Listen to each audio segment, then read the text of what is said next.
آپ نے حضرت عمر سے فرمایا عمر تیرے زمانے میں ایک شخص آئے گا، اس کا نام ہوگا اویس،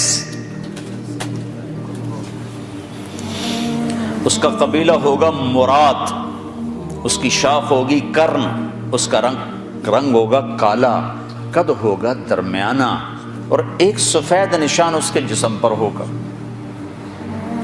جب وہ آئے تو تم اس سے دعا کرانا، علی تو بھی کرانا، عمر تو بھی کرانا، اور میں قسم کھا کے کہتا ہوں کہ اویس جیسوں سے دنیا بھر جائے تو عمر و علی کے ایک بدن کے بال کے برابر نہیں، لیکن اس کے ذریعے سے ایک پیغام آگے پہنچانا تھا۔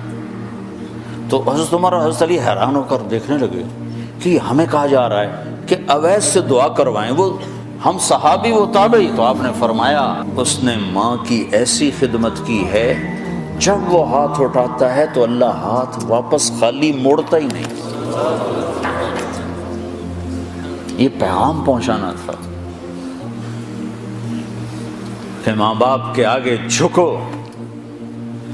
جس دیش میں آپ رہتے ہیں یہاں کام کی رفتار بہت تیز ہے، ماں باپ اگر موجود ہیں تو کم ہی خوش نصیبوں والے ہیں جن کو کچھ اولاد کی خدمت ملتی ہے، ورنہ دیواروں کے ساتھ ہی زندگی گزر رہی ہوتی ہے۔ تو عمر رضی اللہ عنہ جب خلیفہ بنے تو ہر سال حج کرتے تھے، ہر سال ان کو ڈھونڈواتے۔ اب مجھے یہ نہیں پتا درمیان کے کوئی سال ہوں گے کہ ایک سال آپ نے حج پر سارے حاجی اکٹھے کر لیے، ایسے اپنے سامنے کا کھڑے ہو جاؤ بھائی، سب کھڑے کر لیے، کہنے لگے بیٹھ جاؤ سارے یمن والے کھڑے رہو، تو سارے بیٹھ گئے، یمنی کھڑے رہے۔ کہا سارے یمن والے بیٹھ جاؤ، قبیلہ مراد والے کھڑے رہو، تو سارے یمنی بیٹھ گئے، مراد والے کھڑے رہے۔ اس سال میں یمن گیا جماعت میں تو اویس کرنی کے گاؤں گیا، ان کی جگہ پیدا ہوئے، جو ان کا قبیلے کے لوگوں سے ملا، اس علاقے سے گزرا، دیکھا کہ اچھا یہاں وہ ہستی پیدا ہوئی تھی۔ خشک پہاڑ ہیں، بالکل خشک پہاڑ۔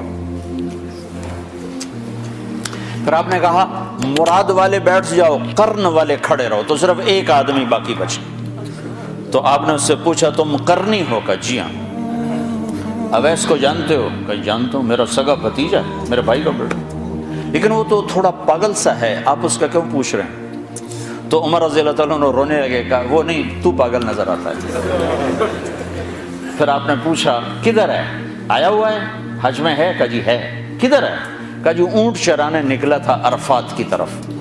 تو حضرت عمر نے حضرت علی کو ساتھ لیا اور دوڑ لگائی اور پہنچے عرفات کی طرف، تو دیکھا تو ایک آدمی ایک کیکر کے درخت کے نیچے نفل پڑھ رہا اور اونٹ اس کے چاروں طرف چر رہے۔ تو یہ دونوں حضرات بیٹھ گئے، تو انہوں نے اویس نے محسوس کیا کچھ آ گئے لوگ، تو انہوں نے نماز مختصر کر دی، سلام پھیرا۔ تو حضرت عمر نے پوچھا کون ہو بھائی؟ کہا جی مزدور ہوں۔ کہا تیرا نام کیا ہے؟ کہا جی اللہ کا بندہ۔ کہا بھائی ہم سارے کے بندے ہیں، میں پوچھ رہا ہوں جو نام تیری ماں نے تیرا رکھا وہ کیا ہے؟ تو وہ تو پہچانتا نہیں تھا کہ عمر کون ہے، علی کون ہے، وہ تو پہلی دفعہ حج پہ آئے تھے۔ وہ کہنے لگا تم کون ہو میرا انٹرویو کرنے والے؟ انٹرویو تو میں اپنی طرف سے کہہ رہا ہوں۔ میں کہا تم کون ہو میرا پوچھنے والے؟ تو حضرت علی بولے یہ امیر المومنین ہیں عمر بن خطاب، اور میں ہوں علی بن ابی طالب۔ پھر وہ ایسے ایک دم گھبرائے، دونوں کو سلام کیا، میں معذرت چاہتا ہوں میں نے پہچانا نہیں۔